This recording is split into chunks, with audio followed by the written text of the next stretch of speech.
Assalamu alaikum and welcome to all viewers. In today's lecture, we will discuss absolute potential energy. Before starting this lecture, your concept of potential energy must be clear. If you want to see that lecture, click on the card showing in the top right corner of the screen. I will also drop the link to the lecture in the description box. This lecture will become a little bit longer, so sit back and have patience. This topic is one of the most important topics related to exams. Also make sure to subscribe to this channel and hit the bell icon for future videos. Let's start our lecture now. As we have discussed, if an object is raised to some height, then potential energy stored in that particular object is called gravitational potential energy, which is equal to mgh. This equation is valid if g remains the same in the gravitational field, but we know that g decreases when moves away from the earth by this equation.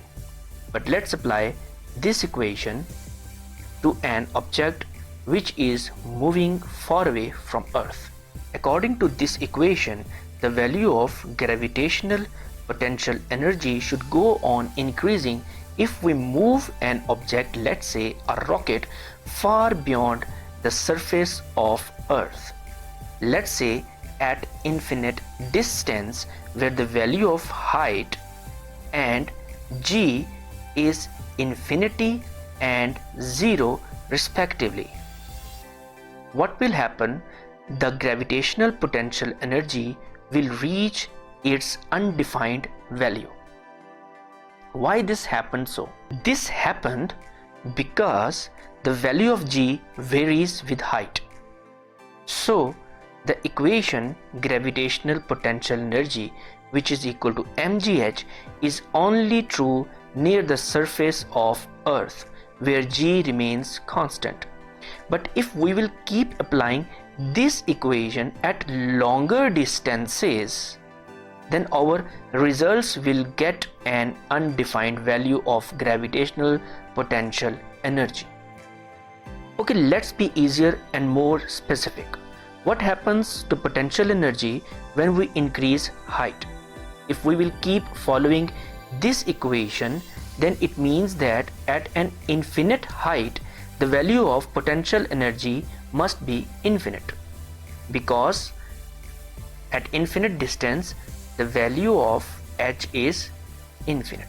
So if I will put the value of h, which is infinite, in this relation, then I will get the value of potential energy as infinity, whilst the value of g decreases to 0 at infinity, which means at infinite distance, mathematically what will happen?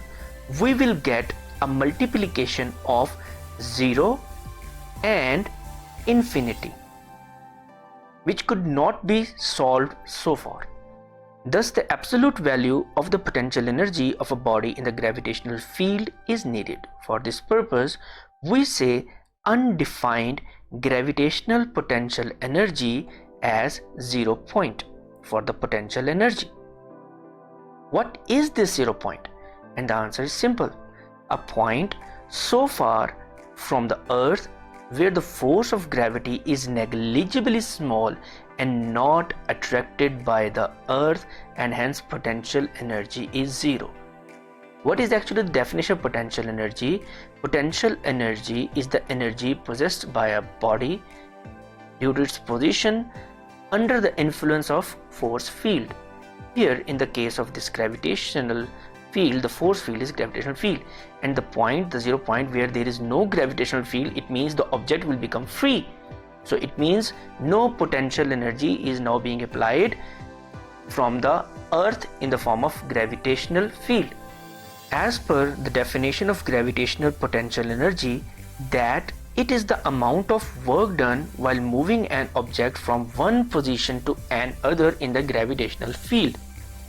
We can now define absolute potential energy by keeping all discussed concepts in mind. The concept of 0 point where the potential energy is 0.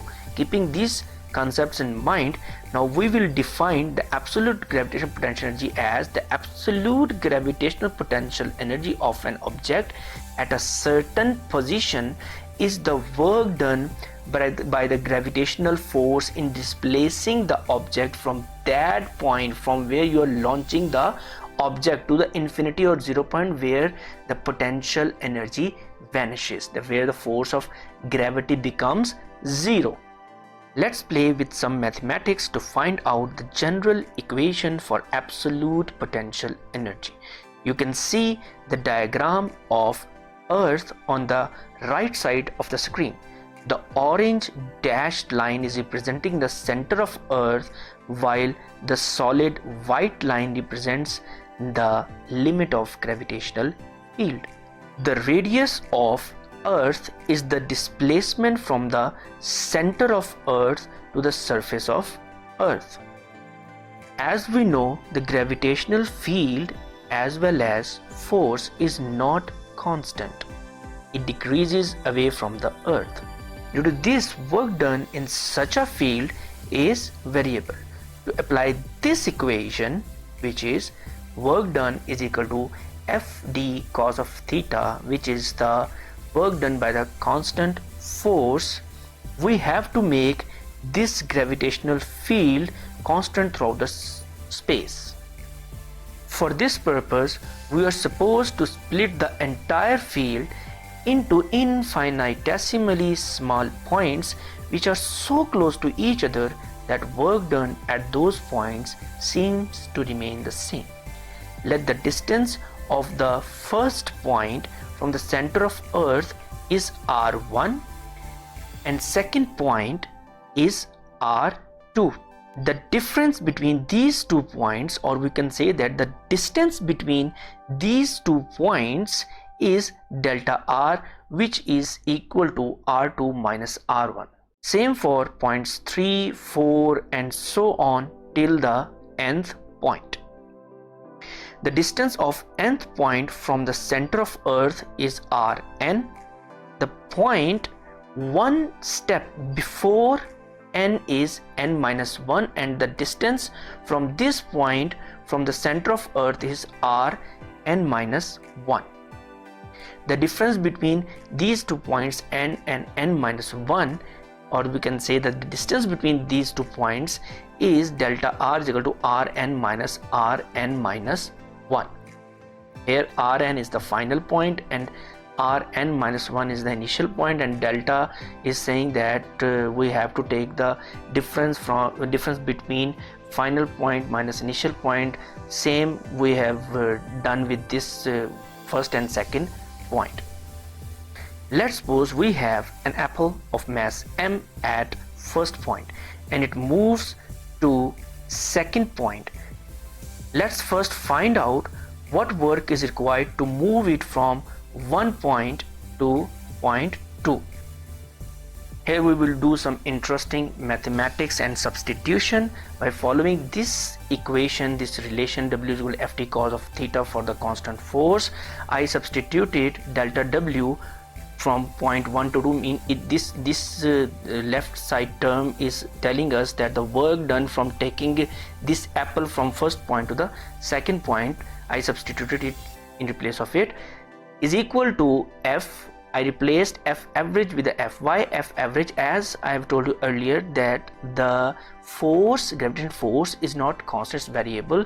That is why we will say that on point 1 the force is different, and point 2 to some extent, rather I am taking the infinitesimally small distances between these 2 points, but to some extent the force is different. So to get the maximum positive results or closer results, I have to take the average of these of the forces of these at these points. So I took this force as average force, and d is the displacement. What displacement? By taking this apple from point 1 to point 2 is the displacement. I have mentioned delta r, so I replaced d with delta r and cos of theta. So putting the value of delta r, which is r2 minus r1. So the equation, our equation will become this: F average multiplied by delta r multiplied by cos of theta. So what is F average? I got this result from Newton's law of gravitation, which tells us that force of gravity is equal to capital G, which is the universal gravitational constant, m1 m2 divided by d square. So here substituting m1 with this m mass is mass of apple, and m2 is the mass of earth or planet that we are considering, and d is the distance. So we are taking the distance as average distance between these 2 points. Here I'm taking the average of these 2 points, 1 and 2nd. So this is the formula for taking average of 2 points. So first point plus second point divided by number of points. So as we know that delta R is equal to R2 minus R1. Simply what I done, I simply rearranged this equation. I took this minus R1 to the left and the equation will become like this: R2 is equal to R1 plus delta R. Now simply putting this relation in A in the place of R2 here, so I will get the result R average is equal to R1 like this plus R2, the value of R2, R1 plus delta R, I put it there, divided by 2. So simply R1 plus R1, it will become 2R1 plus delta R over 2. So this divided by 2 beneath these 2 terms is actually the LCM. So applying the mathematical rule, I am segregating these 2 in individual terms. So 2R1 over 2 plus delta R over 2. So cancelling this 2 with this 2, so I will get the final result R1 plus delta R over 2 of this R average value. So in previous relation we were having R average square. So taking the square on the both sides, then we will see equation like this. So this R1 plus delta R over 2 whole square, it looks familiar to a mathematical formula: a plus b whole square, which is equal to a square plus 2ab plus b square. So simply you can see that by substituting or by comparing, R1 is behaving like a and delta R over 2 is behaving like b. So substituting the values, then we will get this result R1 square plus delta R square over 4 plus 2R1 delta R over 2. So how I got this result? So amazing fact that where this term vanished. So simply, as our concept or discussion or the supposition we took in the start, that delta R is actually the displacement or distance between these 2 points is infinitesimally small, or we can say that this delta R is actually approaching to 0. What does it mean? Okay, I'm asking a question to you people. To approach to 0, and the second condition 1 approach to 0, and the third condition 0.1 approach to 0. Which of these 3 is more closer to 0? Then definitely you will not say this 2, this 1, you will say that 0.1 is more closer to 0 or approaching to 0. So supposing this value as an example 0.1, if I will take the square of this 0.1, then what I will get the result? I will get the result 0.01. So you can see that the value has become more small. So if I will divide this 0.01 with this 4, then definitely I will get the more small result, which is negligible as compared to other 2 values. So that's why I neglected this term. So the result R average square is equal to R1 square plus R1 delta R, putting the value of delta R. So what the result I will get? R1 square plus R1, and the value of delta R is R2 minus R1. So R1 square plus R1 R2, multiplying this R1, this minus R1, then minus R1 square. So this minus R1 square will cancel out with this positive R1 square, and the result you will see R1 R2. So that's why we got this result. So this was a simple proof of this R average square is equal to R1 R2. Now coming back towards our mathematics. When I will put this R average square result into this equation, then I will get this relation: F average equal to G M M small m multiplied by capital M divided by in the place of R average square R1 R2. So here another thing, theta is 180 degree. What does it mean? The theta is actually the angle between force and displacement. Here the force we are discussing is the gravitational force, which always act downward, and the displacement that is going on is in upward direction. So the angle you can see which is making is 180 degree. So putting all these, substituting all these values in the relation, we will get the result: delta W approaches from 1 to 2 is equal to F average, the value of F average, G M M over R1 R2 here, multiplied by delta R, which is R2 minus R1 as we have discussed here, and cos of theta mean cos of 180 degree. So this relation cos of 180 degree will give us the result -1. So equation will become this: G M capital M divided by R1 R2 into R2 minus R1. So multiplying this 1 over R1 R2 with this value inside the parenthesis, so what will happen, this R1 R2 divided 1 over R1 R2 will multiply with this R2 and also will multiply with this R1. So delta W 1 to 2, we can say that, minus G M small m capital M, then the relation will become R2 over R1 R2. So here we can see that R2 is cancelling with R2, and in the next term R1 is cancelling with the R1. So finally we will get the work done from taking this apple against the gravitational field from point 1 to point 2, this result. So what will happen when this apple will keep on moving from 2 to 3, 3 to 4, 4 to 5 up till n to 1, n to n minus 1 to n. Then similarly, when I will apply the same concept, the result I will see like this: delta W 2 to 3 is equal to minus G M M over 1 over R2 minus 1 over R3. Why I am getting this result? First of all, the mathematically I am getting this constant. Secondly, G is also constant. The mass of apple will remain constant. Either I am on point 1, 2, 3 or infinite point, or mass of earth will also not change. The changing factor are these distances at where the apple is being moved or placed. So up to the point n minus 1 to n, the final result I will get delta W n minus 1 to n is equal to this.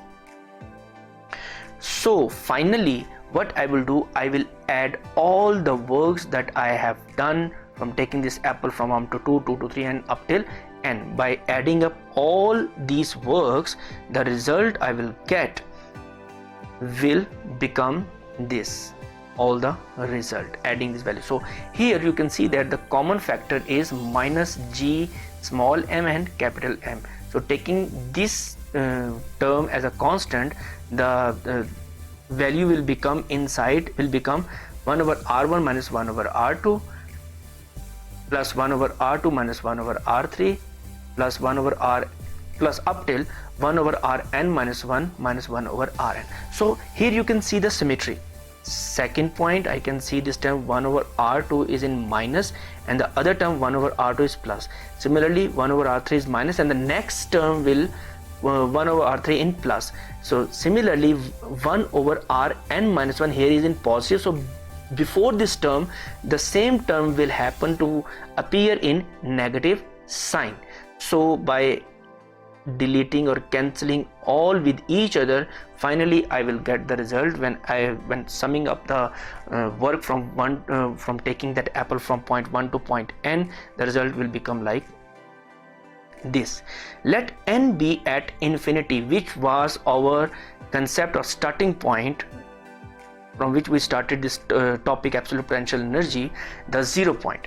So let n be the infinity, then Rn, this Rn will become infinity, and in this equation 1 over Rn, we know that 1 over Rn mean 1 over infinity is 0.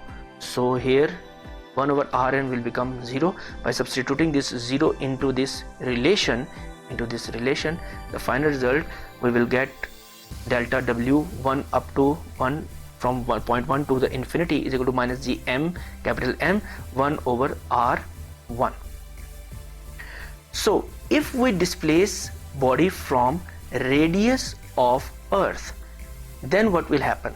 Then I will substitute this in place of this R1. The radius of this R1 is that point from where we are launching the object. If I will start launching the object from point 2, then it will become 1 over R2. If R3, it will become 1 over R3. Now the point I am telling that I am launching, or I am firing the or I am moving the apple or object from the radius of Earth, then I will replace this R1 with the radius of Earth, mean to the surface of Earth. So the equation will become delta W is equal to minus Gm small m capital M over RE. So according to work energy principle, this work done is absolute potential energy, because here we are talking about only single point from where we are moving the object to take it to the infinity. So absolute potential energy will become minus Gm small m capital M over R. Here minus sign is indicating two things. Firstly, the object that is moving is against gravitational field, and secondly, the potential energy when we are moving toward the 0 point, the potential will absolute potential energy will keep on decreasing. Now, what will be the gravitational potential at any point? The gravitational potential mean the strength of the gravitation, which is actually the potential energy being applied on a unit mass. Here the unit mass is the apple. So the gravitational potential is defined as the potential energy per unit mass at that point, which is at distance r from the center of Earth, mean to say from where I am launching the object. So according to this statement, I am representing the gravitational potential with VR. So according to the statement, the potential energy per unit mass, this potential is actually the absolute potential energy per unit mass. The absolute potential energy per unit mass is equal to the value of absolute potential energy, which is minus G small m capital M over R. Now I have not written this RE, because according to the definition at distance R could be RE, or could be R1, R2. So simply by generalizing the equation, I am replacing R divided by M. So this M will cancel out with this M, and the relation will become minus Gm over R. So this is the gravitational potential of the Earth at any particular point from where I am going to throw an object to the outer space towards the infinity. So this was our lecture. I tried my level best to make you people this difficult concept in an easier way. If this video proved beneficial for you, then hit the like button and share this video to the others. Now we will meet in the next video, in next lecture, with the next concept in an easier way. Up till then, take care of yourself. Allah Hafiz.